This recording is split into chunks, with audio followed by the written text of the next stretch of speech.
Hello အားလုံးပဲမင်္ဂလာပါဒီနေ့လုပ်ပြီးခြင်းတဲ့ reading လေးကတော့ November လမှာပေါ့နော်ဘာတွေကြုံလာဖို့ဖြစ်ရှိလဲအဆောက်အအုံတွေစီက message ပေါ့နော်ဆိုတဲ့ခေါင်းစဉ်လေးနဲ့ reading လေးလုပ်ပြီးတော့မှာဖြစ်ပါတယ်ဖိုင်လေးနှစ်ပိုင်းပေးထားပါတယ်ဒီအစိမ်းရောင်ဖျောင်းနိုင်လေးပေါ့နော်ဒီ grand agate လေးနဲ့ဒီကြောက်စိမ်းလေးတွေနဲ့ပေါ့နော် grand aventurine ကြောက်လေးနဲ့ပါတယ်ပေါ့နော်ဒီ bracket လေးကတော့ဖိုင်ဝမ်ဖြစ်ပါတယ်စိမ်းရောင်လေးပေါ့နော်ဖိုင်တူလေးကတော့ဒီအနီရောင်ဖျောင်းနိုင်လေးနဲ့ပေါ့နော်ဒီ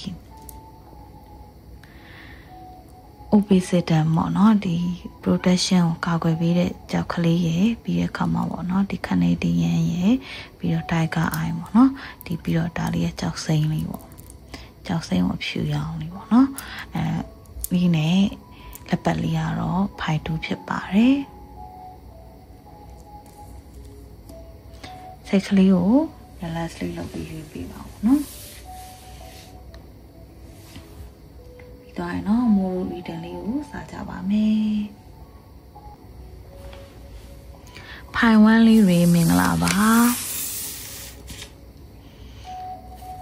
ဖိုင်ဝမ်သမားလေးဒီ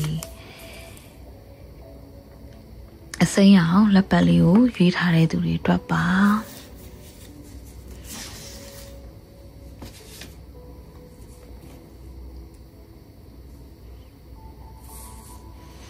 ခံတယ်ပေါ့နော်ဖျောင်းနိုင်လေးနဲ့ reading လေးဖတ်ပေးပါမယ်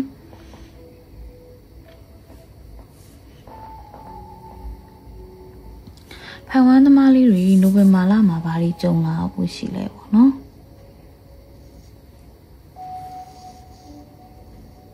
ဖိုင်ဝမ်သမားလေးတွေအတွက်နိုဝင်ဘာလကနော်အပြောင်းလဲတွေပေါ့နော်ကြီးကျယ်သောအပြောင်းလဲမှုတွေလာဖို့ရှိတယ်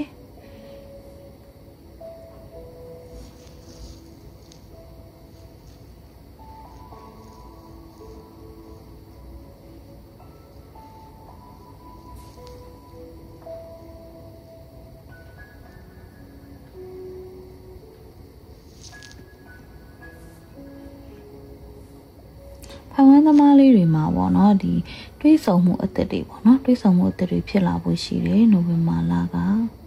ဖိုင်ဝမ်သမားလေးတွေအတွက်ထူးခြားတဲ့ချက်ကပါလဲဆိုတော့ပေါ့နော်အဲ့တော့ကို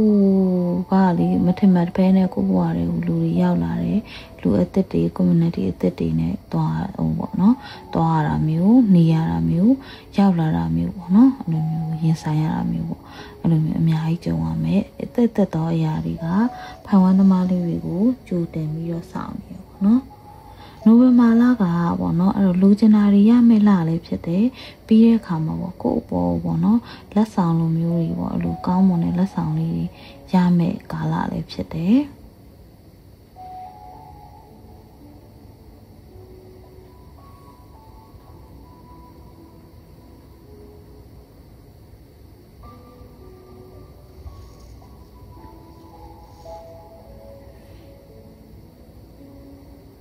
ဖိုင်ဝမ်သမားလေးတွေရဲ့အဆောက်အအုံတွေကပေါ့နော်တော်တော်များတယ်ပေါ့နော်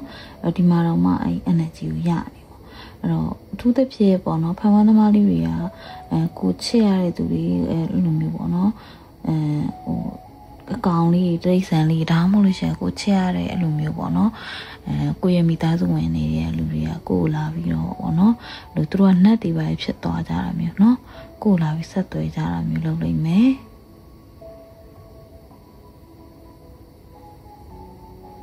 ပျော်စရာတွေရည်စရာတွေပေါ့နော်ဝမ်းသာစရာကိစ္စတွေနဲ့ပေါ့နော်နိုဝင်ဘာလကစတင်လိမ့်မယ်နိုဝင်ဘာလမှာသတင်းကောင်းလေးတွေရှိတယ်ဝမ်းသာစရာကိစ္စရက်လေးလည်းရှိတယ်နော်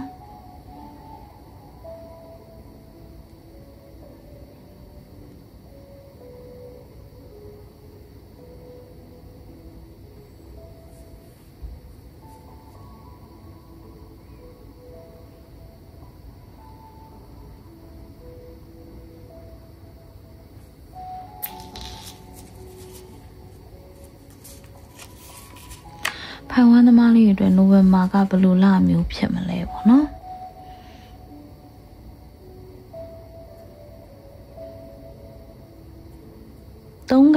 ထူးကြတယ်ပေါ့နော်အဲ့တော့3ရက်နေ့ဒါမှမဟုတ်လို့ရှိရင်အဲ့လို3ကနန်းမွေးရဲ့လူတွေပေါ့နော်ကိုယ့်ရဲ့မွေးကနန်းပေါင်းလိုက်လို့3ရတယ်သူတွေထူးကြလိမ့်မယ်ပေါ့နော်ဒါမှမဟုတ်ကိုယ့်ရဲ့မွေးကနန်းမှာ3ပါတဲ့လူတွေပေါ့နော်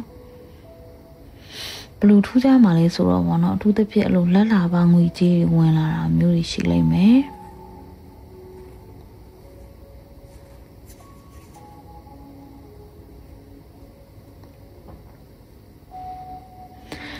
အထူးသဖြင့်ပေါ့နော်အခြားလူမျိုးကြားပေါ့လို့အထူးသဖြင့်လို့တရုတ်လူမျိုးတို့ဘာလို့ ਨੇ ဆက်တယ်နော်အဲ့တော့ဆက်ပြီးတော့အလိုလုပ်ငန်းပိုင်းဆိုင်ရာတွေစီးပွားရေးပိုင်းဆိုင်ရာတွေမှာအဲ့ဒီဖိုင်ဝမ်သမားလေးတွေကိုအဲ့ဒီလူပါပေါ့နော်ဒီမျက်စိကြာနေရမျိုးရှိရเนาะအဲ့လိုကိုပေါ့အဲ့လိုမျိုးပေါ့ယာလုံးမှာဆိုလို့ရှိရင်လည်းအဲ့လိုမျိုးပေါ့ယာရူးတွေပါတိုးတာမျိုးတို့လာစာတွေပါတိုးတာမျိုးတော့အဲ့ဒီလူကကိုယ်သဘောကျပြီးတော့ပေါ့နော်သူ့ရဲ့လုပ်ငန်းပိုင်းဆိုင်ရာတွေမှာကိုယ်နဲ့လက်တွဲဖို့လာရောက်ပြီးတော့အဲ့လိုမျိုးဟိုဟာဖြစ်တာမျိုးเนาะစံခေါ်တာမျိုးပုံစံမျိုးเนาะလက်တွဲဖို့ခေါ်တာမျိုးဒီမှာဆွဲကြိုးလေးလက်ကောက်လေးလည်းမြင်တယ်เนาะအလဝရတနာတွေဝင်မဲလာပဲဖြစ်တယ်နိုဝင်ဘာလကပေါ့เนาะ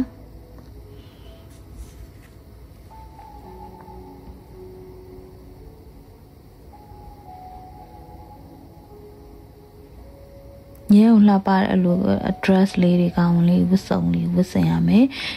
ပြီးရခါမှာအမျိုးသားတွေဆိုလို့ရှိရင်ပေါ့နော်အရန်လှပတဲ့အမျိုးသမီးတူကပေါ့နော်ကိုယ့်ရဲ့ပတ်ဝန်းကျင်မှာပေါ့နော်ဟိုပေါ်လာတာမျိုးเนาะကိုယ်သဘောကျတာမျိုးဒါမှမဟုတ်ကိုယ်ကသဘောကျတာမျိုးเนาะလူတယောက်ရဲ့အလှဟိုကကိုယ့်ရဲ့မျက်စိထဲမှာစိုးမိုးသွားတာမျိုးเนาะအဲ့အခြေရေးမှာဒီနိုဝင်ဘာလကအချို့လူတွေအတွက်ထူးခြားလိမ့်မယ်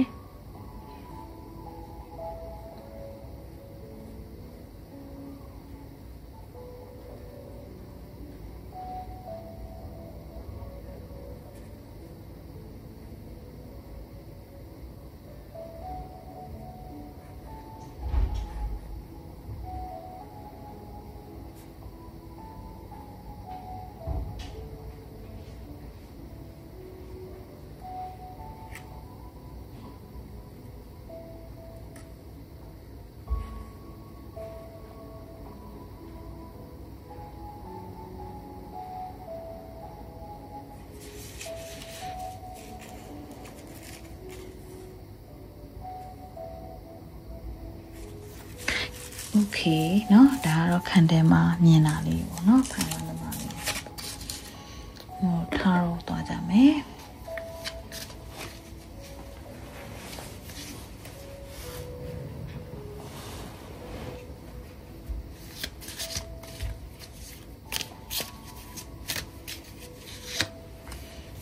ဒီနိုဝင်ဘာလမှာလေးမို့တစ်ခုလုပ်ပေးစရာရှိရသေးလားเนาะအဲ့ဒါအဆုံးကြရင်ကြော်ညာပေးမယ်ဒါမှမဟုတ်အစပိုင်းမှာပဲဟိုပေါ့နော်ဗီဒီယိုအစမှာပြောပြမယ်အဲ့တော့ဒီအခုကျမှဟိုရတာပေါ့နော် intuition ရတာပေါ့နော်အဲ့တော့ဟိုရဲ့ဒီ comment တွေကနေပြီးတော့လေအရင်တော့အဲ့လိုမဲဖောက်ပေးဘူးတယ်လက်ကားဟိုပေါ့နော် free ပေါ့နော်အဲ့လိုကြည့်ပြီးတဲ့ဟာမျိုးလေးပေါ့နော်ဒီလမှာပြန်လုပ်ပြီးမယ်နော်ဒီလတစ်လလေးကိုပဲလုပ်ပြီးမယ်နော်အဲ့ဒါလေးကိုကြော်ညာပေးမယ်ရှေ့မှာ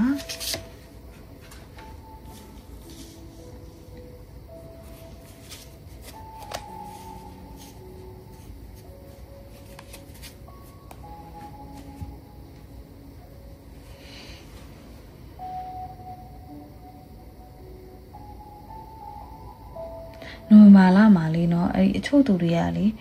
ကိုကတခုခုလေးကိုခေါင်းမာတာလေးပြောလို့ရပါဘောเนาะကိုလေးအဲ့လိုမျိုးပေါ့စုပ်ကင်ထားတာမျိုးအဲ့တော့ universe ကဖိုင်ဝမ်သမားလေးတွေကိုတနေ့ရရအောင်သွားစေချင်တာမျိုးတခုခုအသက်ဆန်းလုပ်စေချင်တာမျိုးပေါ့နော်အဲ့လိုမျိုးလုပ်စေချင်တယ်ဒါပေမဲ့ဖိုင်ဝမ်သမားလေးတွေဘာလုပ်နေလဲဆိုတော့ပေါ့နော်မဟုတ်ဒီဟာပဲငါလုပ်မှာဒီနေရာပဲငါနဲ့ကိုက်ညီရပြီးတော့ဒီနေရာလည်းငါမစွန့်ခွာနိုင်ဘူးဒီပတ်စံတွေဒီငွေကြေးလည်းမစွန့်ခွာနိုင်ဘူးအဲ့လိုမျိုးလေးဖြစ်နေရမယ်နော်အဲ့တော့အဲ့ဒီဟာကိုဖိုင်ဝမ်သမားလေးအများကြီးကင်တွဲရလိမ့်မယ်ပေါ့နော်အဲ့တော့ဖိုင်ဝမ်သမားလေးတွေကိုတခုခုကနေပြီးတော့ခေါ်နေရပေါ့နော်တခုလို့ဖို့ခေါ်နေတာမျိုးပေါ့နော်အဲ့ဒီငွေကြေးနဲ့ပတ်သက်ပြီးတော့လေနော်ငွေကြေးပိုင်းဆိုင်ရာနဲ့ပတ်သက်တဲ့လုပ်ငန်းပိုင်းဆိုင်ရာနဲ့ပတ်သက်တယ်နော်အဲ့လိုမျိုးပေါ့ကိုကတော့အဲ့လိုထူကြတဲ့ လုံရဲ့လုပ်ငန်းပေါ့နော်လူမျိုးတစ်ခုခုမျိုးကိုဖိုင်ဝမ်သမားလေးလောက်ရဖို့ရှိတယ်နောက်တစ်ခုကကျတော့ဗာလဲဆိုတော့ပေါ့နော်နိုင်ရောခပ်ပေါ့နော်နိုင်ရောချဲလက်စ်ကနိုင်ရောခပ်ဖို့ပြောတာနော်အဲ့ကိုယ့်အပေါ်ကိုသဘောကျနေတဲ့သူတရားပေါ်လာလိမ့်မယ်ပေါ့နော်ဝင်မှာဒီလူကဖိုင်ဝမ်သမားလေးတွေရဲ့စိုးမိတ်ဖြစ်တယ်ပေါ့နော်အဲ့တော့ကိုယ့်စိတ်ခံစားချက်ပိုင်းဆိုင်ရာမှာအများကြီးပေါ့နော်အဲ့လိုမျိုးအထောက်အကူပြုပေးမယ်သူတရားပေါ်လာဖို့ရှိတယ်30 way ရဆိုရင်ပေါ့နော်ဖိုင်ဝမ်သမားလေးတွေအနေနဲ့ဒီနိုဝင်ဘာလကပေါ့နော်အရာရာကိုကငါနဲ့မဆိုင်ဘူးငါလည်းမပိုင်ဘူးဘယ်အရာမှငါထိန်းချုပ်လို့မရဘူးဆိုတာကိုသင်ယူရမယ်လက်ခံမယ်လာမျိုးဖြစ်တယ်အဲ့ဒါကြောင့်မလို့ပေါ့နော်အရှိလပိုင်းနေမှာဖိုင်ဝမ်သမားလေးတွေကိုကံကြမ္မာပေါ့နော် universe ကသင်ခန်းစာတွေပေးတယ်ပေါ့နော်အဲ့ဒီဟာကိုဖိုင်ဝမ်သမားလေးတွေသင်ယူပြီးရတဲ့အချိန်မှာဘယ်ရအောင်မှစုပ်ကိုင်မထားတော့တဲ့စိတ်မျိုးဖိုင်ဝမ်သမားလေးတွေကနိုဘယ်မှာမွေးမြူနိုင်လိမ့်မယ်ကိုယ်ပေါ်လာပြီးထိန်းချုပ်ချင်တဲ့လူတွေပေါ်လာလိမ့်မယ်ကိုယ်လာပြီးတော့အခြေအနေတွေပေါ့နော်လူတွေကိုယ်အဲ့လိုမျိုးထိန်းချုပ်တာတွေအပေါ်မှာလည်းဘလိုမျိုးစိတ်ခံစားချက်လည်းမရှိတော့ဘူးဘလိုမှလည်းစိတ်တရားပေါ့နော်အရင်မှမဖြစ်တော့ဘူးနော်မလိုက်ခံစားရတာတွေတွေ့ဝေတာတွေမဖြစ်တော့ဘဲနဲ့စိတ်ကိုပေါ့နော်အများကြီး short ချနိုင်မယ်လာတလာဖြစ်လိမ့်မယ်ပေါ့နော်ဒါပေမဲ့ဖိုင်ဝမ်သမားလေးတွေအနေနဲ့ပေါ့နော်lifestyle changes လုပ်တာမျိုးကိုယ့်ရဲ့ဘဝအပြောင်းလဲလုပ်ဖို့အတွက်ပေါ့နော်အချိန်ကြာနေရမျိုးရှိတယ်အဲ့အတွက်ကြောင့်မလို့ပေါ့နော်အချို့အရာတွေကိုဆွဲလန်းနေတဲ့အရာတွေပေါ့နော်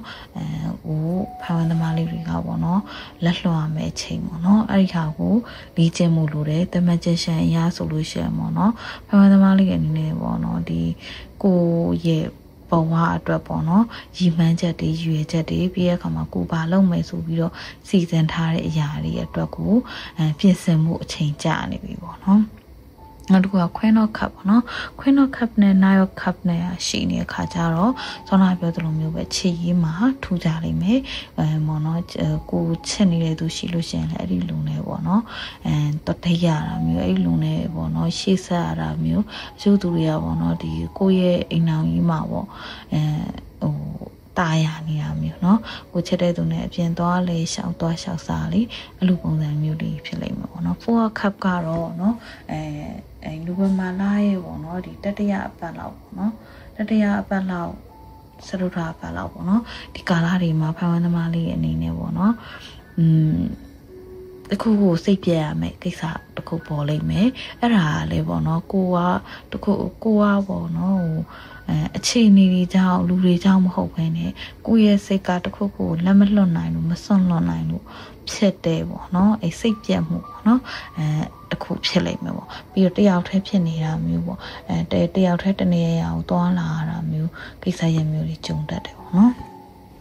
โอเคเนาะဒါကတော့ဖိုင်ဝမ်သမားလေးတွေရေပေါ့နော်ဒီနိုဝင်ဘာမှာဘာတွေကြုံလာဖို့ရှိတယ်ပေါ့နော်အဆောက်အဦရဲ့ message ကိုထပ်ပြီးပါမယ်ဘတ်ပစ်တာဆွေရเนาะအဲ့တော့နိုဝင်ဘာလကပေါ့နော်ဟိုဆိုမိတ်တယ် isolation okay เนาะဒီအောက်ကဒီ minor cut တွေကိုဟိုဟာလုပ်ပြီးရ follow up လုပ်ပြီးရပေါ့နော်ဒီ oracle တွေကပေါ့နော်ဒီ chakra oracle ကထူကြတယ်ပေါ့နော်ဒီဟာကိုပဲပြန်ပြောသွားတဲ့ပုံစံနဲ့တူတယ်เนาะပထမတစ်ချက်ကကြတော့ဗာလဲဆိုတော့ isolation ကကြတော့ဖိုင်ဝမ်သမားလေးစောနာပြောသလိုပဲ 4 cup ပေါ့เนาะလူတွေနဲ့ခက်ခွာခက်ဝေးဝေးနေပြလိမ့်မယ်ကိုလည်းပေါ့เนาะလုံးဝအဲ့လိုမျိုးစောနာပြောသလိုမျိုးပဲပေါ့เนาะလူတွေကြောင့်မဟုတ်ဘူးအခြေအနေတွေကြောင့်မဟုတ်ဘူးကိုစိတ်ပြတ်နေရတယ်ကိုတယောက်တည်းနေရတယ်ဆိုတာ isolate လုပ်ထားရဆိုလူတွေနဲ့အခြေအနေတွေကြောင့်မဟုတ်ဘဲနဲ့ကိုပြန်လေရှာဖွေဖို့ဆိုတဲ့အကြောင်းအရာနဲ့ဖိုင်ဝမ်သမားလေးတွေကပေါ့နော်ကိုပြန်ပြီးရှာဖွေဖို့အတွက်တယောက်တည်းအချိန်ပေးဖို့လိုတယ်တဲ့နော်ပြီးတဲ့အခါမှာပေါ့နော်အချို့အရာတွေကိုအတင်းချက်ကြီးစုပ်ကိုင်မထားဖို့လိုတယ် bitter ဆွေပေါ့နော်အဲ့တော့ခက်ခဲနေလို့ထင်ရတယ်ဘွာကြီးကပြီးတဲ့အခါမှာပင်ပန်းနေလို့လည်းထင်ရတယ်ဒါပေမဲ့ပေါ့နော်အဲ့ဒီနောက်မှာချုံမိန်မှုရှိတယ်ပျော်ရွှင်မှုရှိတယ်ပေါ့နော် နော်အဲ့အရာကိုဖန်ဝန်းသမားလေးတွေအခက်ခဲတွေကြားကအောင်မြင်မှုအခက်ခဲတွေကြားကပျော်ရွှင်မှုကိုရှာဖွေရမယ်အချိန်ပဲတဲ့နောက်တစ်ချက်ကကျတော့စိုးမိတ်ပေါ့နော်ဖန်ဝန်းသမားလေးတွေအနေနဲ့ကိုယ့်ရဲ့ဘဝရဲ့စိုးမိတ်ကိုကောင်းတဲ့ကောင်းကျိုးဆိုးကျိုးတွေကိုအတူတူမျှဝေခံစားပေးမယ်သူတူပေါ့နော်အဲ့တူကဖန်ဝန်းသမားလေးတွေရဲ့ energy ထဲမှာရှိနေတယ်နော်အဲ့တော့နိုဝင်ဘာလမှာစိုးမိတ်နဲ့တွေ့လိမ့်မယ်เนาะအဲ့တော့အခြေရေးမှာထူကြရဲပေါ့เนาะအဲ့ energy တစ်ခုရတယ်ပေါ့เนาะโอเคเนาะနောက်ဆုံးအနေနဲ့ South Shop တွေကဘာပြောချင်လဲပေါ့เนาะ invitation နဲ့เนาะအဲ့တော့ South Shop တွေကဘာပြောလဲဆိုတော့ပေါ့เนาะဖန်ဝန်းသမားလေးအနေနဲ့ပေါ့အိမ်မက်တရားနဲ့သူတို့ဆက်သွယ်နေတယ်ပြီးတဲ့အခါမှာပေါ့နော်သူတို့ကို connect လုပ်ဖို့မမေ့ပါနဲ့ဆူတောင်းဖို့မမေ့ပါနဲ့အဲ့တော့ကိုကပေါ့နော်လို့ဖခင်တရားတွေပဲတိတ်မလို့ဖြစ်သေးဘူးဆိုလို့ရှိရင်ပေါ့နော်ဖခင်တရားလုပ်ဖို့အတွက်တိုက်တွန်းတယ်ပြီးတဲ့အခါမှာပေါ့နော်အဲ့တော့တယောက်တည်းအချိန်ပေးပြီးတော့သူတို့ကို connect လုပ်ဖို့တရားထိုင်ဖို့သူတို့ ਨੇ ပေါ့နော် connect လုပ်ဖို့ပေါ့နော်ဒါမှမဟုတ်လို့ရှိရင်လည်းကိုကပေါ့နော်ညီတက်လေးနဲ့တဘာဝတရားကြီးနဲ့ထိတွေ့ပြီးတော့ပေါ့နော်လူမျိုးရင်ဆိုင်မှုအတွက်ကိုသူတို့ကအကြံပေးတယ်ပေါ့နော်နောက်တစ်ခုကကျတော့သူတို့ကအိမ်မက်ထဲကနေပြီးတော့ဆက်သွယ်တယ်ပြီးအချို့သူတွေဆိုအိမ်မက်ထဲကနေပြီး healing လာပြီးတာမျိုးတွေရှိတယ်ပြီးတော့ပြီးတဲ့အခါမှာပေါ့နော်ဖန်ဝန်းသမားလေးတွေအနေနဲ့ပေါ့ကိုယ့်ရဲ့စိတ်ပေါ့ရည်ရွယ်ချက်ဒီနောက်ကိုလိုက်ဖို့အချိန်ကြာနေပြီအဲဒါကြောင့်ပြင်းရတာမျိုးမလုပ်ပါနဲ့တဲ့နော်နောက်တစ်ချက်ကကျတော့ဗာလဲဆိုတော့ပေါ့နော်ကိုစိတ်ကူးထားတဲ့အရာတွေဖြစ်လာဖို့အချိန်နီးနေပြီเนาะအဲဒါကြောင့်မို့နည်းနည်းလေးအလုပ်ကြိုးစားပြီးအားထုတ်ရမယ်အချိန်ကာလဖြစ်နေတယ်တဲ့เนาะဖန်ဝန်းသမားလေးတွေကိုကြိုးစားအားထုတ်စေခြင်းနဲ့ပြီးတဲ့အခါမှာကံကောင်းခြင်းနဲ့လာလိမ့်မယ်ခါတက်တဲ့ဘက်ကိုဝင်မကြည့်နဲ့ခက်ခဲတဲ့ဘက်ကိုဝင်မကြည့်ပါနဲ့တဲ့เนาะအဲ့ဒီအနောက်မှာဖန်ဝန်းသမားလေးအတွက်အရန်ကိုကောင်းမွန်တဲ့လက်ဆောင်တစ်ခု miracle ပေါ့เนาะပျော်ရွှင်စရာကောင်းတဲ့အရာတစ်ခုပေးဖို့ရှိနေပါတယ်ဒါကတော့ဖန်ဝန်းသမားလေးရဲ့ reading လေးပဲဖြစ်ပါတယ်ကျေးဇူးများတင်ပါတယ်เนาะဆက်ဆက်ရစင်ပြေကြပါစေနောက်နေ့ထဲမှာတွေ့ကြပါမယ်အဲ့တော့ဒီဟွာမှာပေါ့နော်ကိုနဲ့ဘယ်လိုတိုက်ဆိုင်မှုရှိလဲကိုင်းညီမှုရှိလဲဒီ crystal လေးနဲ့ပတ်သက်ပြီးတော့လဲပေါ့နော်အချို့အားပေးသွားလို့ရှိရပေါ့နော်ဒါနဲ့ပတ်သက်ပြီးဘာထူးခြားလဲပေါ့နော်လေးဆိုတော့ message လေးတွေလည်းဟိုကပြန်ကြားခြင်းပါတယ် comment မှာပေါ့နော်ပြောပြသွားလို့ရပါတယ်ဒီနိုဝင်ဘာလရဲ့ပေါ့နော်ဒီပထမပတ်အကုန်လောက်မှာမော်ဒီ comment တွေထဲကနေပြီးတော့ပေါ့နော်ကံကောင်းတဲ့လူတယောက်ကိုရွေးပြီးတော့ဟွာပေါ့ reading personal reading ဖတ်ပေးပါမယ်အဲ့တော့ဒါကတော့ပေါ့နော်ကြော်ညာတွေတခုပေါ့ကြော်ညာရဲဆိုတာအကြောင်းပြောပြတာပေါ့နော်မို့အနေနဲ့ဒီလိုမျိုးလေးလုပ်ပေးဖို့ရှိတယ်အဲ့အတွက်ကြောင့်မလို့ comment တွေကနေဟိုအရင်တော့လုပ်ပေးဘူးလေပေါ့နော်နောက်ပိုင်းမှာဟိုတအားကြီးအဲ့လိုရှုပ်သွားတယ်လည်းပါတယ်ပြီးတဲ့အခါမှာတော့အခြားအရာတွေပေါ့ energy တွေသုံးနေရလဲပါခါကြတော့ပေါ့နော်ဒါမလုပ်ပေးဖြစ်ဘူးဒီလမှာလုပ်ပေးပါမယ်အဲ့တော့ပေါ့ဒီ comment တွေထဲကနေပြီးတော့ပေါ့နော်မို့တစ်ပတ်လောက်တော့စောင့်မိမယ်ဒီရှေ့ပတ်ပေါ့နော်10ရက်နေလောက်မှာအဲဒီ comment တွေထဲကနေပြီးတော့ရွေးပြီးတော့အဲ comment မှန်ထားတဲ့သူတွေကပေါ့နော်ရွေးပြီးတော့တင်ပေးပါမယ်အဲ့တော့ comment နဲ့လူက YouTube မှာပဲဖြစ်ရမှာเนาะအဲ့ Facebook မပါဘူးเนาะအဲ့ Facebook တို့ TikTok တို့ဘက်ကမဟုတ်ဘဲနဲ့ YouTube ကနေပြီးတော့ပေါ့เนาะ comment နဲ့လူတွေကနေပြီးတော့ဟိုတယောက်ရွေးပေးပါမယ်ဒါကတော့ဟိုပါပေါ့ဖန်ဝန်းသမားလေးတွေသိအောင်ပြောပြတာပေါ့เนาะအဲ့ထူးခြားချက်လေးရှင်ရဲမိုးရဲ့ energy နဲ့ပတ်သက်ပြီးပြောချင်တာလေးရှင်ကြိုက်တာဝင်ရလို့ရပါတယ်ပေါ့เนาะအဲ့တော့ဟိုပေါ့ကောင်းမွန်တဲ့ဒီ region နဲ့ပတ်သက်တဲ့ထားရောနဲ့ပတ်သက်တဲ့အဲ့လိုမျိုးပေါ့နော်အရာတွေပဲရေးပေးပါအခြားမလိုအပ်တဲ့ဟာတွေမရေးပေးပါနဲ့เนาะအဲ့ဒါကြီးဆိုတော့မဖတ်ပါဘူးအဲ့ဒါကြောင့်မလို့ပေါ့နော်ဒီဖတ်တဲ့ထဲမှာဘယ်လိုဟာတွေပါမလဲဆိုလို့ရှိရင်ပေါ့နော်ဒီထားရောနဲ့ပတ်သက်တာပြီးတော့ဒီ region နဲ့ပတ်သက်တာဒီ crystal လေးပေါ့မို့ energy ပေးထားတဲ့ဟာလေးနဲ့ပတ်သက်တာပဲရေးပေးပါเนาะအဲ့တော့အခြား reading တွေရေးတာမျိုးပေါ့အခြားနဲ့ပတ်သက်တဲ့ဟာတွေလည်းမရေးပါနဲ့เนาะအဲ့တော့ဒီသိချင်တာပြောချင်တာမဟုတ်ပေါ့ပေးချင်တဲ့ message တွေရှင်ကောင်းတဲ့ attention နဲ့ပြီးလို့ရပါတယ်เนาะအဲ့တော့အခုဒီစကားဘာလို့ပြောလဲဆိုရင်မလို့လားအဲ့တဲ့ message တွေကိုteam ကလိုက်ဖြတ်နေရတာမျိုးရှိလို့เนาะအဲ့ဒါကြောင့်မလို့ပါokay ပေါ့เนาะဒီဖ ဖိုက်တူးလေးသွားကြမယ်ပေါ့နော်ဖိုက်တူးသမားလေးရဲ့မင်္ဂလာပါဒီ office system ပေါ့နော်ဒီဟာလေးကလေမိုးရဲ့ဟိုမှာဒီလက်ကောက်လေးကိုတော့မို့ကြော်ညာတယ်မှမထည့်ထားအောင်เนาะဒါလေးကလေဘယ်လိုမျိုးရည်ညွှန်းတာလဲဆိုတော့လေဒီအနက်ရောင်လေးကဒီဖိုင်ကိုရွေးထားတဲ့သူတွေနဲ့ energy နဲ့ကိုင်းညီလိမ့်မယ်ပေါ့နော် protection ကာကွယ်ခြင်းเนาะအဲ့တော့ဒီ office system ကြောက်လေးကပေါ့နော်ဝတ်ဆင်တဲ့သူတွေကိုဘလို့မျိုးမကောင်းတဲ့အရာတွေနဲ့လှုပ်တာမျိုးမကောင်းတဲ့အတက်တွေပြီးတော့မကောင်းတဲ့ energy ကိုယ်စီမရအောင်ကာကွယ်ပေးတဲ့ဟာလေးတိုင်ကအိုင်းရလည်းအဲ့သဘောပဲပေါ့နော်အဲ့တော့ protection ကိုရည်ညွှန်းတယ်ပေါ့ဒီအဖြူရောင်လေးကဒီ crystal clear ခွက်လေးကကြတော့ပေါ့နော်ဒီ energy တွေဒီအနက်ရောင် office system တွေကစုပ်လိုက်တဲ့မကောင်းတဲ့ကာကွယ်ထားတဲ့အရာတွေကိုပို့ပြီးတော့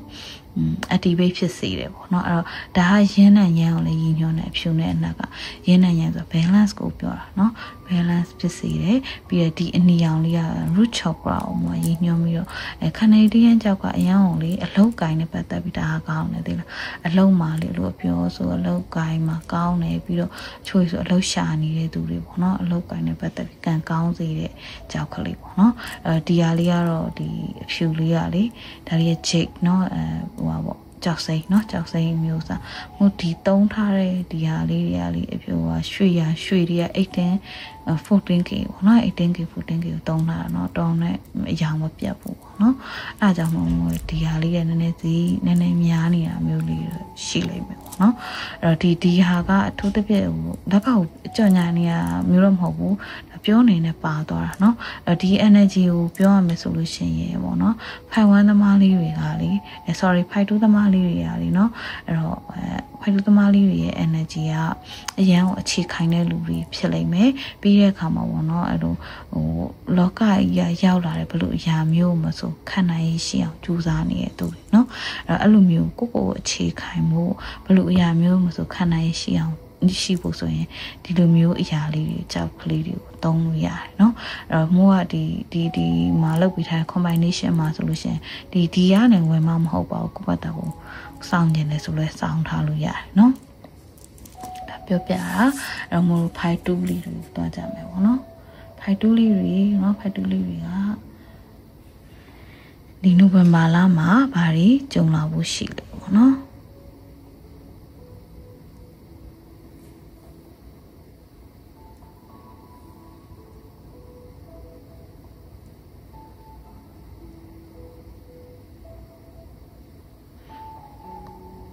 ကျောင်းကံဖျားတွေเนาะ temple တွေကိုမြင်တယ်เนาะအဲ့တော့ဟို secret place တွေပေါ့เนาะဘာသာရေးနဲ့ပတ်သက်တဲ့ကောင်းမွန်တဲ့ဘယ်ဟိုဟာမျိုးမှမဆိုပေါ့เนาะအဲ့ဒီနေရာရောက်ဖို့ရှိတယ်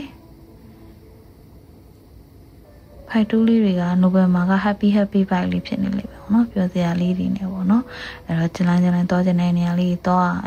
စားကျင်တာလေးစားပျော်စရာလေးရှိတာလေးပျော်ရမယ်ကာလမျိုးเนาะ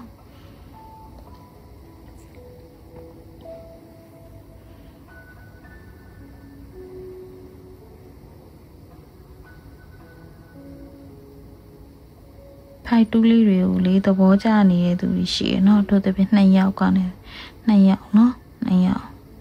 လူ2ယောက်ကတော်တော်စိတ်ဝင်စားရှိနေတယ်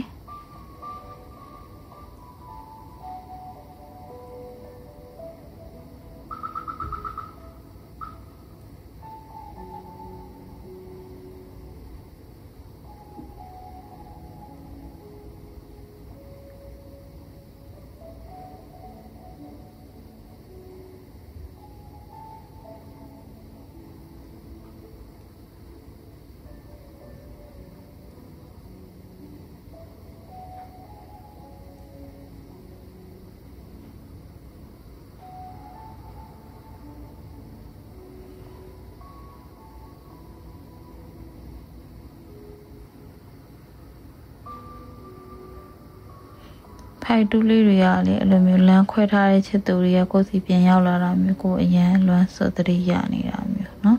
အဲ့လိုလေးလာလိမ့်မယ်ပြီးရခါမှာကိုနဲ့ဝေးကွာနေတဲ့သူတွေပေါ့เนาะအဲ့လိုမျိုးအဝေးရနေတဲ့ယောက်က secret admirer ရှိနေเนาะအဝေးရနေသဘောကျနေ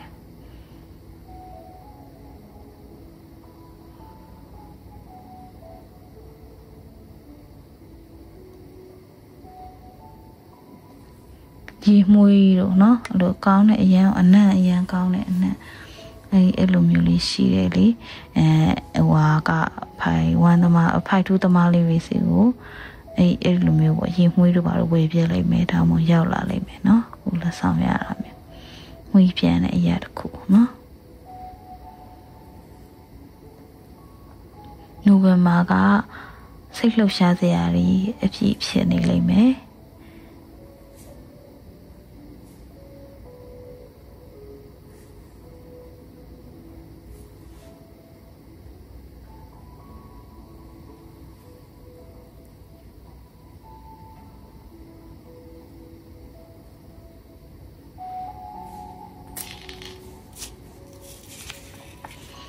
ဖိုက်တူးသမားလေးတွေနိုဝင်ဘာလမှာဘာတွေကြုံလာဖို့ရှိလဲပေါ့နော်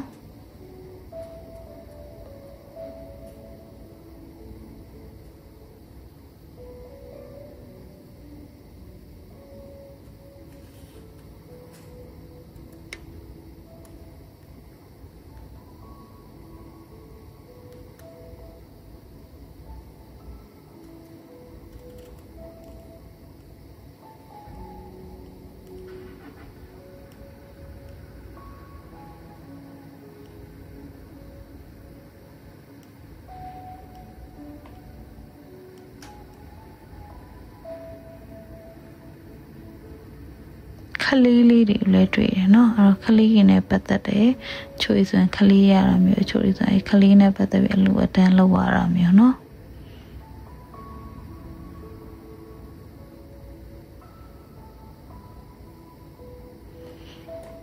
ဖိုက်တူးသမားလေးတွေကိုမနာလိုတဲ့လူတွေအလိုမျိုးပေါ့နော်အဝေးရနေအမြဲတမ်းဖိုက်တူးသမားလေးတွေရဲ့အောင်မြင်မှုအဲ့ဟာတွေကိုဖိုက်တူးသမားလေးတော့မထင်တော့ဘူးစောင့်ကြည့်နေတဲ့သူတွေအများကြီးရှိတယ်နော်ပြီးအချို့သူတွေကတော့ဖိုက်တူးသမားလေးတွေကိုမနာလိုတာထပ်ဆိုင်ဖိုက်တူးသမားလေးတွေစိတ်ကိုဝင်စားတာလို့ဘယ်လိုပြောမလဲမနာလိုလို့မဟုတ်ပဲနဲ့လေဒီတိုင်းဖိုက်တူးသမားလေးတွေဘာလုပ်နေလဲဆိုတော့စိတ်ဝင်တစားနေပေါ့နော်အဲ့တော့ကိုယ့်ရဲ့ဟိုဟာတွေလည်းဖြစ်နိုင်တယ်ပေါ့နော်ဘယ်လိုပြောမလဲclient နေပေါ့နော်ကို client လည်းပြောလို့မရဘူးကိုယ့်ရဲ့ fan နေပေါ့ကိုအားပေးကြတာမျိုးပုံစံမျိုးသဘောကျတာမျိုးရှိလိမ့်မယ်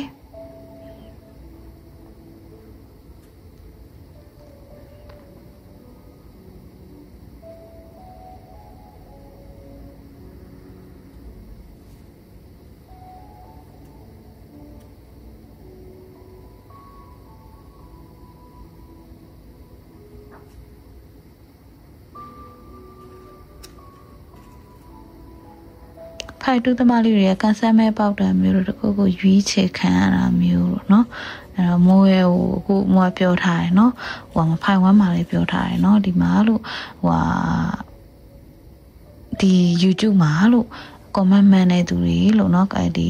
အာထာရိုနဲ့ပတ်သက်တယ်ဒီ crystal နဲ့ပတ်သက်တယ်ပြီးအခါမှာဒီပေါ့မိုးနဲ့ reading နဲ့ပတ်သက်တဲ့အရာကိုမှန်တဲ့သူတွေပေါ့เนาะအဲ့ဒီ comment တွေထဲကနေပြီးတော့တယောက်ကိုရွေးပေးမယ်လို့เนาะရွေးပေးမှုဒီဟိုမှာကစားမဲဖောက်ပြီးတော့ပေါ့เนาะဟိုကိုဆက်သွယ်ပြီးပေါ့เนาะဒီကြော်ညာပေးမယ်ပေါ့အဲ့လိုမျိုးပြောထားတယ်เนาะအဲ့တော့ဒီမှာဆိုဖိုက်တူးလေးတွေအဲ့ဒီ energy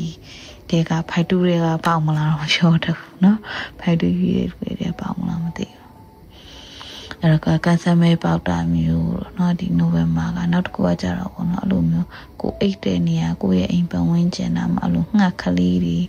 တွေ့တာမျိုးငှက်ကလေးငှက်တန်လေးကြားတာမျိုးငှက်ကလေးနဲ့ပတ်သက်တယ်เนาะအဲ့လိုမျိုးတွေ့ပြီဆိုရင်ကောင်းမွန်တဲ့သတင်းစကားတစ်ခုမကြခင်မှာဖိုက်တူးသမားလေးကြားဖို့ရှိတယ်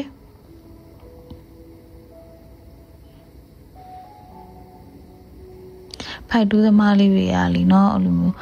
ဘာဝဲလောက်ပေါ့เนาะဒီမှာဆိုရင်မအောင်မြင်ရလဲဆိုတော့တေချာတဲ့ရေရာမှုတစ်ခုမြင်ရတယ်ပြီးတော့ဖိုက်တူးသမားလေးတွေနောက်တစ်ခုကပေါ့เนาะဒီminimalism ပေါ့ဒီချိုးချံချွေတာတဲ့အရာတွေလေเนาะအဲ့လိုမျိုးကိုအရန်ကိုရဲ့ဘဝမှာအဲ့လိုရိုးရှင်းလေးနဲ့ပျော်ရှင်းလေးနဲ့စိတ်ချမ်းသာလေးနဲ့နေဖို့မျှော်လင့်နေတာမျိုးတောင်မှအစီအစဉ်နေတာမျိုးရှိတယ်เนาะအဲ့တော့ကိုရဲ့ရိုးရှင်းစွာနေထိုင်မှုပေါ့เนาะချိုးချံစွာနေထိုင်တဲ့အကျင့်ပေါ့เนาะဒီဟာတွေကိုဒီနိုဝင်ဘာမှာစတင်မှုရည်ရွယ်ထားတာမျိုးရှိတယ်ဆိုရင်အဲ့အရာတွေစတင်ပေါ်လာဖို့ရှိတယ်ပေါ့เนาะ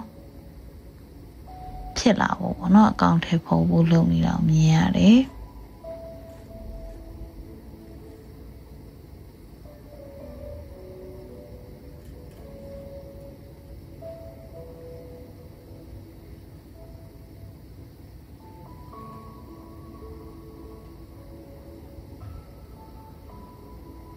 ဖိုက်တူးလေးတွေအဲ့လိုမျိုးပေါ့နော်စီပွားရေးမှာဖြစ်ဖြစ်အလုပ်ကိုင်းကြအောင်ပေါ့နော်လိုအောင်မြင်တဲ့ result တစ်ခုခုသတင်းကြရလိမ့်မယ်ပြီးတော့ကိုလုံးဝမထင်ထားရပေါ့နော်ကိုရဲ့အဲ့လိုမျိုးငွေကြီးပိုင်းဆိုင်ရာတွေဆိုငွေကြီးတိုးပွားမှုပြီးရကမှလာစားတိုးတာငွေကြီးတိုးတာဒီလိုတိုးတဲ့အရာလေးအဲ့ဒါတစ်ခုခုဖိုက်တူးသမားလေးမှာဖြစ်လာဖို့ရှိတယ်နော်အဲ့ဒါဖိုက်တူးသမားလေးလုံးမမြုံနဲ့ထားတဲ့အရာပဲနော်โอเคနော်ခံတိုင်လေးရတော့ဒီလောက်ပါပဲဟိုထားတော့တော့ကြမယ်ပေါ့နော်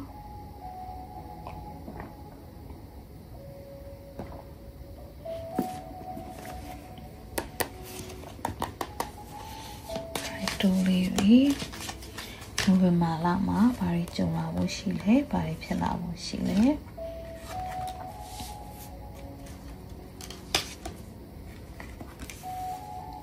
King of Panic လုံးဝ7 on 1 3 of Panic ဖိုက်တူးသမားလေးတွေတကယ်ကိုပေါ့ငွေရှာကောင်းတဲ့လူတွေငွေရှာတော်တဲ့လူတွေပြီးရခါမှာပေါ့နော်ရီမန်းချက်ကြီးရွယ်ချက်ကြီးကိုရဲ့ဘွားရီမန်းချက်အတွက်ပေါ့နော်အရန်ကိုကြိုးစားတဲ့လူတွေနော်ကြိုးစားအားထုတ်မှုတွေတအားလုပ်ထားတယ်ကိုရဲ့ဘွားမှာကြိုးစားအားထုတ်မှုတွေကိုလာပြီးတော့လေအဲ့လိုမျိုးအခုချိန်မှာ result အနေနဲ့ရလာတာမျိုးနော်result အနေနဲ့ရလာတာမျိုးဆိုတော့ဖိုက်တူးသမားလေးတွေအနေနဲ့အရန်ကိုကိုရဲ့ကြိုးစားအားထုတ်ထားတဲ့အရာတွေနိုဝင်ဘာမှာအရာထင်လိမ့်မယ်ပေါ့နော် King of Swords အရာဆိုလို့ရှိရင်ပေါ့ဖိုက်တူးသမားလေးတွေကအဲ့လိုမျိုးပေါ့နော် Gemini Libra Aquarius เนาะair sign တွေပေါ့နော် air sign တွေအနေနဲ့သတိပြုရမှာကြတော့စကားပြောမှားတာမျိုးเนาะကိုမလူလားအဖိုင်နဲ့ကိုပြောလိုက်တဲ့စကားတစ်ခွန်းကိုမရည်ရွယ်ဘဲနဲ့ပြောလိုက်တဲ့စကားတစ်ခွန်းညာပေါ့နော်အဲ့လိုမျိုးပေါ့ဒီစကားများတာမျိုးတွေ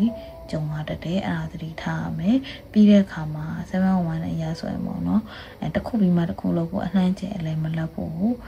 သတိပေးနေရပေါ့နော်တခြားကကြတော့ဗာလဲဆိုတော့ပေါ့နော်ကိုလှုပ်ချင်တာတအားများနေဟိုလည်းလုံမယ်ဒီကလည်းလုံမယ်ဆန္ဒမှုပြောတယ်လို့မျိုးပေါ့နော်ဒီ minimalism ဟာကိုရှင်းကြံမယ်ဒါပေမဲ့ပေါ့နော်ဈေးတွေကလည်းဝယ်ခြင်းနေအဲ့လိုမျိုးမရဘူးပေါ့နော်အဲ့တော့တစ်ခုမဟုတ်တစ်ခုအဲ့လိုမျိုးတစ်ခုပြီးမှတစ်ခုလုပ်ဖို့အတွက်ဖိုက်တူးသမားလေးတွေကိုဖိုက်တူးသမားလေးတွေရဲ့ဆောက်ရှောက်တွေကပြောနေပေါ့နော်နောက်တစ်ခုကကျတော့ဟိုပါပေါ့ file cut ပေါ့နော်အဲ့တော့ရတာမလို့တာမင်းရောက်နေနေရမှာမပြောတာမျိုးเนาะအဲ့တော့တစ်ခါလေကြာရင်လေကိုရဲ့ ego လို့လည်းပြောလို့ရပါဘောเนาะကိုရဲ့အဲ့လိုအတ္တတို့ဒေါသမာနတို့ဒါတွေကဖိုက်တူးသမားလေးခါလေးမပြတ်ဆွဲချတတ်တယ်ဘယ်အရာအောင်မဆိုပေါ့เนาะဒီမှာပေါ့နော်ဒီမှာအဲ့ဒေါသမာနထက်ဆိုင်လို့ရှိရင်အဓိကပါလဲဆိုတော့လောဘအောင်မြင်တယ်လောဘဆိုလိုမျိုးပေါ့တစ်ခုခုကိုကိုကအဲ့လိုမျိုးအတင်းချက်ကြီးရယူလူစိတ်ပေါ့နော်ရယူလူစိတ်ဆိုဟာဒါတွေကငါမယမကလုံးပဲဒါမှငါအောင်မြင်မှာလူကျူးစားမှာပေါ့နော်အောင်မြင်မှာအဲ့လိုမျိုးလေးတအားကိုအားရီတအားစိုက်ထုတ်ပြီးတော့ပေါ့နော်အဲ့လိုမျိုးလောက်တာထက်ဆိုင်ဖြည်းဖြည်းချင်းစီသွားပြီးလောက်တာကဖိုက်တူးလေးတော့ပိုကောင်းတယ်ဖိုက်တူးလေးရဲ့အရင်အလုပ်ကျူးစားတာအောင်မြင်ရတယ်ဒါပေမဲ့ပေါ့နော်အဲ့လိုမလိုလားဖက်နဲ့energy ပေါ့နော်ဒီ negative energy တွေကိုအများကြီးမထုတ်ဖို့လိုတယ်ပေါ့နော်အဲ့တော့ကိုကအဲ့လိုမျိုးပေါ့စိတ်တူပြီးတော့လုံနေလဲပဲဒီအလုပ်ပဲပြီးတော့ပေါ့နော်ဒီကောင်းဟိုအေးစစ်လုံနေတဲ့ဒီအလုပ်ပဲပြီးရခါမှာလောဘတကြီးအဲ့လိုအတင်းကျပ်ကြီးဟာဇုံနဲ့ရှာဖွေစာပြောဆိုနေထိုင်နေလဲပဲဒီဟာပဲရမှာပဲเนาะအဲ့တော့ကိုယ့်ရဲ့စိတ်ကိုအေးချမ်းမှုအတွက်ကိုရွေးချယ်ဖို့အတွက်ဖိုက်တူးသမားလေးတွေကအဆောက်အအုံတွေဖိုက်တူးသမားလေးတွေအကြံဉာဏ်ပေးတယ်ပြီးတော့အဲ့ဒီလူမျိုးကိုလည်းဖိုက်တူးသမားလေးကိုယ်တိုင်အတွင်းထဲမှာဖြစ်လာတာเนาะလူမျိုးကဒီဟာကဘယ်လိုမျိုးကိုယ်တိုင်ကငါပြောင်းလဲခြင်းနဲ့ငါအေးချမ်းခြင်းနဲ့ပြီးအခါမှာငါပေါ့နော်ဒီနေထိုင်မှုဘဝပုံစံလေးပြောင်းလဲဖြစ်မယ်ဆိုပြီးတော့ကိုအထက်ကနေသတိပေးပြီးတော့လေအဲ့လိုမျိုးပိုက်တူးသမားတွေအရန်စူးစမ်းအထောက်နေရမျိုးရှိခဲ့တယ်နော်အဲ့ 3 of Pentacles ရဆိုရင်ပေါ့နော်အလုတ်ဝင်ပြီးတတ်တယ်အလုတ်ကနေတအားကြီးကိုအလုတ်အပေါ်မှာ အရင်စေနာပါဟုတ်တယ်ပေါ့နော်ဒါပေမဲ့အတင်းချက်ကြီးအဲ့လိုမျိုးလုပ်နေတာမျိုးတွေလည်းမြင်ရတယ်ပေါ့နော်နောက်တစ်ချက်ကကြတော့ဗာလဲဆိုတော့ပေါ့နော်အဲ့လိုမျိုးပေါ့ပွဲလန်းတပင်လိုမျိုးတွေchurch ကျောင်းလိုတမ်ဘယ်တွေအဲ့လိုမျိုးဖျားကျောင်းတွေလိုမျိုးပေါ့နော်ဘာသာရေးကျောင်းတွေစောက်အောင်ကျောင်းတွေဒါမှအဲ့လိုမျိုးဖိုင်တူသမားလေးအဲ့လိုမျိုးမရည်ရွယ်ဘဲနဲ့ရောက်သွားတတ်တယ်เนาะပြီးရခါမှာအဲ့လိုမျိုးအလှလို့မင်္ဂလာဆောင်လို့ပွဲဒီပါလဲတာတတ်တယ်ဆက်စော်ဝမ်းအရာဆိုလို့ရှိရင်ပေါ့เนาะအဲ့တော့ကိုကအဲ့လိုမျိုးငါဘွားကြီးကတော့ဒီလိုရွေးဖြစ်တော့မှလားပေါ့เนาะငါဘွားမှာငါဘယ်တော့မှအဲ့လိုမျိုးငါဘွားမှာကောင်းတာအသက်တွေမရနိုင်တော့ဘူးလားဖိုင်တူသမားလေးတွေစိတ်အိုင်နေတာမျိုးအတွေးနေမျိုးရှိရင်အဲ့အတွေးကိုဖယ်ထုတ်လိုက်เนาะမကြခင်မှာပဲဖိုင်တူသမားလေးတွေဘဝကမှောင်နေတဲ့သူတွေအတွက်အလင်းရောင်ရမယ်အလုံးမရှိတဲ့လူအလုံးရမယ်ဆောင်းမွေးမကြခဏကြာနေရမျိုးဆောင်းမွေးနဲ့ပတ်သက်မျှော်လင့်ချက်မရှိဘူးထင်တဲ့သူတွေအောင်လိမ့်မယ်เนาะโอเคမို့ဒီရတဲ့ချက်ဆွဲပြီးမယ် enlightenment နဲ့ renew တဲ့နော်အဲ့တော့အချို့သူတွေအတွက်ကတော့ပေါ့နော်ဒီကိုယ့်ရဲ့ဒီ share work ပေါ့နော်အဲ့ဒီ share work နဲ့ပတ်သက်ပြီးမှ meditation တခုလုပ်ပေးဖို့ရှိပါမှာကိုယ်တော့ဒီ share work နဲ့ပတ်သက်တဲ့အလုပ်တွေပေါ့နော်စိတ်ပိုင်းကိုယ့်အတွင်းထဲမှာရှိရမကောင်းတဲ့ဟာတွေကိုပြန်ကြည့်တာရေးပြန်ကြည့်ပြီးရင်ဆိုင်တဲ့စိတ်လေးအဲ့ဒါကိုဖိုင်တူသမားလေးလောက်ရလိမ့်မယ်ပေါ့နော်အမှုကိုယ်တိုင်လည်းဒီအလုပ်တွေကိုကြိုးစားပြီးတော့ try ကြည့်နေနော်အဲ့လိုအရင်စိတ်ဝင်စားနေဒီဟာကိုလေတအားလုပ်ဖြစ်နေတယ်အဲ့တော့ဒီ meditation လေးလည်းအချိန်ရရင်တင်မေးပါအောင်မယ်ပေါ့နော်လုပ်ပြီးအောင်မယ်တို့ထိုင်လို့ရအောင်နော်နောက်တစ်ခုကကြပါစမ်း enlightenment ပေါ့နော်ကျုပ်သူတွေအတွက်ကပေါ့နော်ဒီကိုယ့်ရဲ့အဆောက်အအုံအပေါင်းကိုဒီက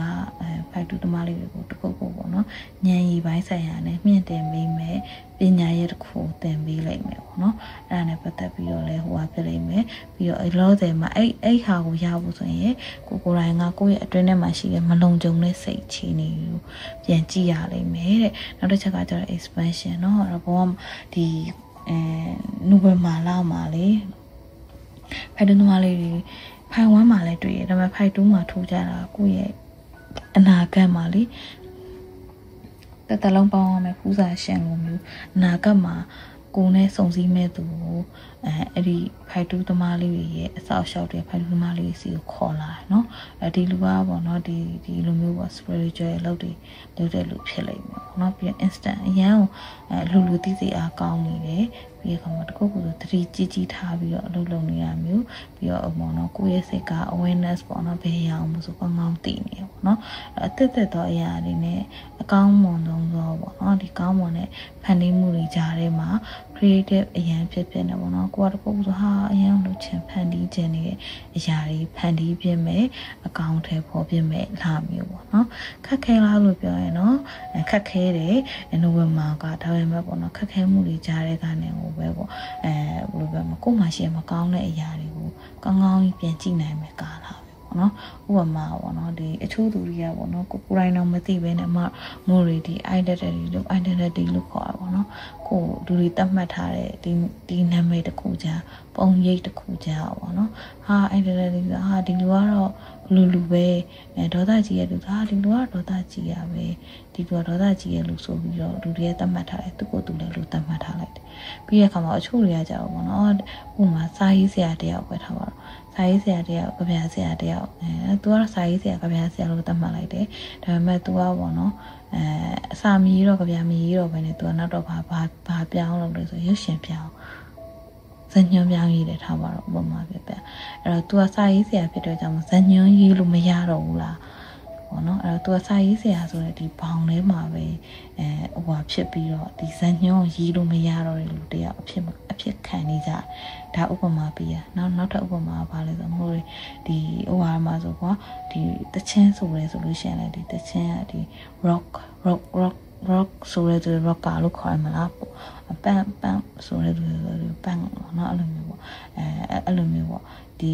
အချို့တွေကြတော့ဒီဘာလဲ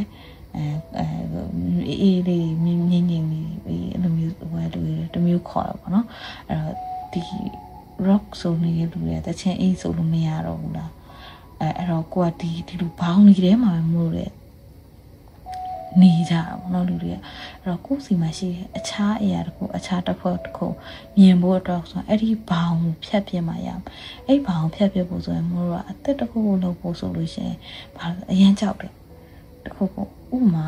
မနမှုဆိုလို့ရှိရင်ရွေးကြတစ်ခုရတာပဲเนาะသူကတော့ကျင်နာတတ်တယ်မမူကတော့ကျင်နာတတ်တယ်နူးညံ့တယ်ကျင်နာတတ်တယ်ပေါ့เนาะသဘောကောင်းတယ်ဒါမျိုးရဲ့ identity ဆိုရင်ဒီ identity မျိုးအရေးကိုမှဂိုင်ဆွဲထားတာအဲ့တော့ဘာဖြစ်လဲဆိုတော့ပေါ့နော်အဲ့ဒီ insecurity ကဘယ်ရလာမလုံးကြုံတဲ့စိတ်ကဘယ်ရလာလဲဆိုတော့အတွင်းထဲမှာရှည်တွေ့လာဒီမှာတွေ့လာအဲ့တော့ဘယ်လိုမျိုးဖြစ်လဲဆိုတော့ဒီငါကတော့ကျင်နာတတ်တဲ့သဘောကောင်းတယ်ဆိုတော့ကြောင့်မို့ငါစီငါဒေါသထွက်လို့မရဘူးအဲ့လိုမျိုးလေးเนาะအဲ့တော့ကိုဒေါသထွက်တာပဲကိုအမှားကြီးတစ်ခုကျူးလို့မိမှာလိုမျိုးပဲပြီးတော့ကိုရဲ့ဒီ identity ကိုဆွဲကင်တဲ့အခါကျတော့တစ်ခုဆိုရေးရုံးပြောလိုက်မယ်ပြပြတသားပြောရမယ်ကိစ္စရဲ့ဒီမှာဆိုရင်ဘာဖြစ်လဲဆိုတော့ပြပြတသားပဲပြောတော့ပဲနဲ့ကိုရဲ့ဒီ identity အောက်ကိုပဲဖုံးကွယ်တာငါနူးညံ့တဲ့ကျင်နာတတ်တယ်အဲ့ဟာကြီးကကိုကဟာထားတဲ့အတွက်ကြောင့်မို့လို့ကိုကအခြားသူတရားဖြစ်ဖို့အတွက်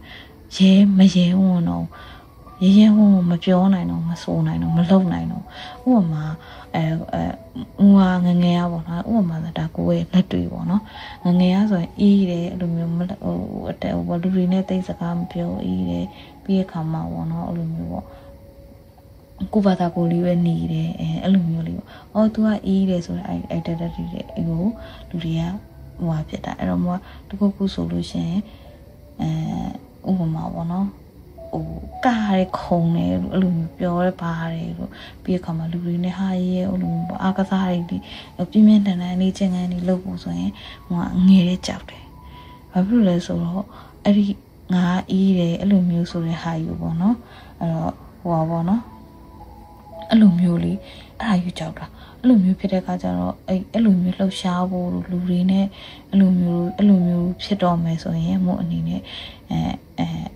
လက်ကခေါင်းထဲကိုလေလက်ခွန်နဲ့ခေါင်းဝင်သွားလိုက်တယ်လို့မျိုးပဲအဲ့လိုမျိုးပဲအဲ့ဒါမလုပ်တော့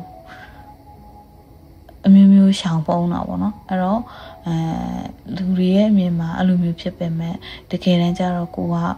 ငါရဲဝင်နေဆိုတဲ့ identity တခုငါပြောရဲဆိုရဲဆိုတဲ့ identity တခုကိုလေ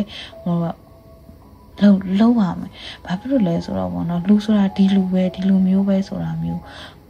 ဆိုပြီးတော့လူတွေတတ်မှတ်ထားတဲ့အတိုင်းကိုမလို့နေခဲ့တယ်ပြီးတော့ခါမှာကိုယ့်ရဲ့စိတ်ကကိုတတ်မှတ်ထားတာဒီတတ်မှတ်ထားတာတွေရဲ့အကျော်မှာအလွန်မှာဘာတွေရှိသေးလဲဆိုတော့ရဲဝန်ဆိုတာကြည်နိုင်တဲ့စိတ်အဲ့ဒီတက်တီကိုမွေးမြူရမယ်ဆိုတဲ့ energy ပေါ့နော်အဲ့ဒီဟာကတော်တော်ဖြစ်တယ်ပေါ့နော်အဲ့ဒါ share wall လို့လည်းခေါ်တယ်ပြီးတဲ့ခါမှာပေါ့နော်ကိုယ်မှာရှိတဲ့အမှန်တရားငါဒီလူပဲဟာ authentic စိတ်တွေပေါ့နော်ငါဒီလူပဲဘာဖြစ်လဲငါဒီလူပဲငါဒီလူပဲဖြစ်ငါဘယ်လိုလူပဲဖြစ်ငါဘယ်သူမှဂိမ်းမဆိုင်ဘူးဆိုတာဘာလို့ဟာငါဆဲဂိမ်းမဆိုင်ဘူးငါဆဲဆုံးလို့မျိုးပြောမှာမဟုတ်ကိုယ့်ရဲ့အချို့လူတွေမှာပေါ့နော်confident ပေါ့နော်ကိုယုံကြည်ချက်ပျောက်သွားတဲ့အကြောင်းရင်းကကိုယ့်ရဲ့ဖြစ်တည်မှုကအခြားသူတွေစီကိုသွားပြီးမိခိုးနေတာမျိုးပေါ့နော်အဲ့လိုတွေကြောင့်မလို့ကိုကအဲ့ဒီကိုယ့်ရဲ့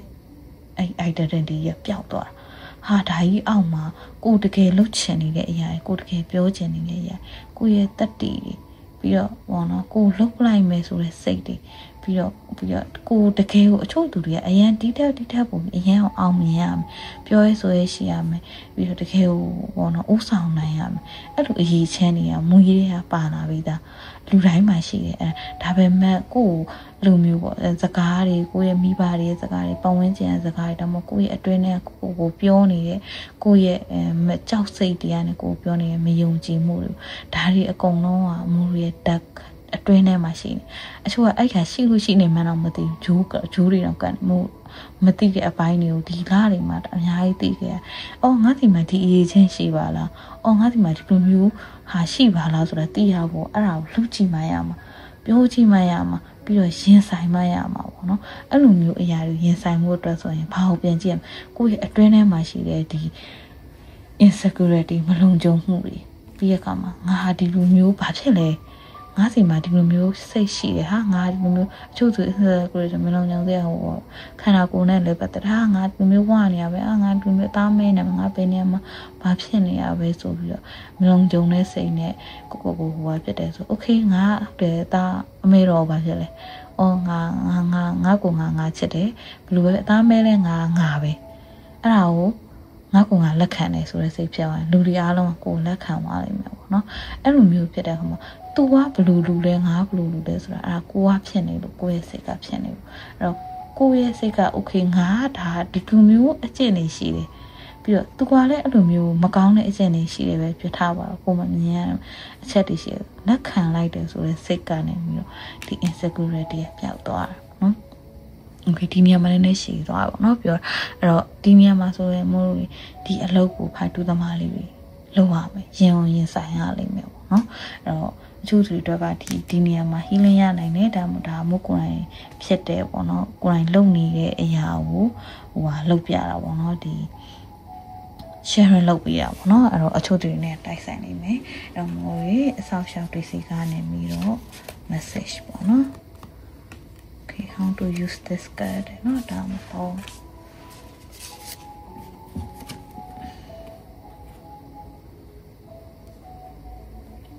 manifestation expansion ต้องกัดใจไปเนาะ pleasant okay เนาะexpression ကဆောနာပြောတယ်နဲ့ရီတူတယ်ပေါ့နော်အဲ့တော့ရဲဝံ့လှုပ်ပလိုက်ရဲဝံ့ရင်ဆိုင်ပလိုက်ဆိုတဲ့ energy နဲ့ပြော express how you feel အခုဖိုင်လို့တမလေးတွေဘယ်လိုခံစားနေရလဲ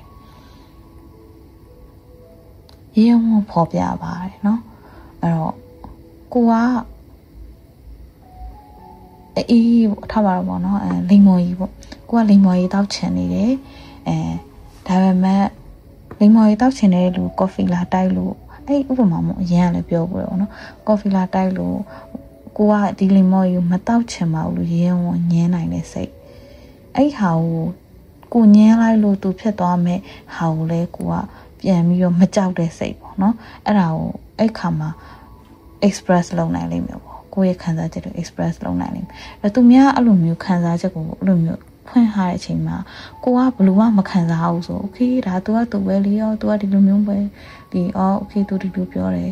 ဒီလိုမျိုးလူဖြစ်လို့ဒါဒီလိုပဲဒီမှာလည်းပြီးသွားလိုက်တာမျိုးပေါ့နော်အဲ့ခါမှာကိုယ်တိုင်လည်းကိုပြန်ပြီးအဲ့လိုနားလိုက်တာတဲ့အဲ့တော့ဘဲရအောင်မဆိုရေးရုံဘလို့ခံစားရဆိုရေးရုံပြောနိုင်တယ်เนาะနောက်တစ်ချက်ကကြတော့ဗာလဲဆိုတော့ကိုကြိုက်ရင်ကြိုက်တယ်ကောင်းရင်ကောင်းတယ်ဘောနော်လုံးဝအဲ့လိုအဲ့လူတရားရကငါဝီပန်မှာကြောက်လို့တရားရကငါဘလို့ထဲမှာကြောက်လို့ဆိုစိတ်နဲ့မဟုတ်ဘဲနဲ့ရေးရုံရင်ဆိုင်ပလိုက်ပါတယ်เนาะအဲ့တော့စောနာမှုပြောတယ်စောနာဒီ insecurity ကကိုစောနာရှင်းပြသွားတယ်ဥပမာနဲ့ရှင်းပြသွားတဲ့အရာနဲ့လည်းတူတယ်ပြီးတော့ trust in the power of life ဘဝပြီးတဲ့ power စွမ်းအားကိုအသုံးချပါယုံကြည်ပါပြီးတဲ့အခါမှာပေါ့နော် self expression ကိုလုံးဝကိုဘလူပဲဖြစ်နေပါစေဘသူကငါ့ကိုဘလူကိုရမှာကြောက်တယ်ဆိုတာမဟုတ်စိတ်နဲ့မဟုတ်ဘဲနဲ့ express ကောင်းကောင်းလုပ်နိုင်ပါစေပေါ့နော်အဲ့ခါမှာဖိုက်တူသမားလေးတွေ healing ကိုရပါလိမ့်မယ်နောက်တစ်ချက်က manifestation ကိုယုံကြည်ပါเนาะအဲ့ကိုလိုချင်နေတဲ့အရာရဖို့ဆိုရင်ကိုယုံကြည်ဖို့လိုတယ်ကိုရဲ့နှလုံးသားအနောက်ကိုလိုက်ဖို့လိုတယ်ရင်ထဲမှာရှိတဲ့ခံစားနေရတဲ့အရာတွေကိုရဲရဲဝံ့ဖန်တီးပြဖို့ထုတ်ဖော်ပြဖို့လိုတယ်နောက်ဆုံးတစ်ခုက blessing ပေါ့နော်အဆောက်အအုံတွေက blessing ပေးနေတယ်တဲ့เนาะအဲ့ love life ပေါ့နော်မေတ္တာတရားနဲ့အလင်းတက်ပေါ့နော်ဒီအရာကိုပြောတယ်အဲ့တော့အဲ့ဒါတွေက blessing ပဲတဲ့နော်ဘလို့ကိစ္စမျိုးမဆိုတဲ့အဆောက်အအုံတွေစီကပြောခြင်းတဲ့စကားကအဲ့တော့ဒီဖိုက်တူသမားလေးတွေကဘလို့အရာမျိုးနဲ့မဆိုထိုက်တန်နေတယ်နော်အဲ့တော့ထိုက်တန်နေရင်ထဲမှာရှိတဲ့လူချင်းနေတဲ့အရာတွေလိုအပ်နေတဲ့အရာတွေအားလုံးနဲ့ထိုက်တန်နေဆိုတော့ယုံကြည်ပေးပါတယ်နော်ပြီးတဲ့အခါမှာကိုသွားမဲ့လမ်းကြောင်းတစ်ခုကိုတဲ့ငါတို့ကမင်းသွားခြင်းတဲ့လမ်းကြောင်းတစ်ခုလမ်းပြပေးဖို့အတွက်အစဉ်သင်ဖြစ်နေပြီမင်းကိုယ်တိုင်အောင်မင်းစီမှာရှိတဲ့ဒီ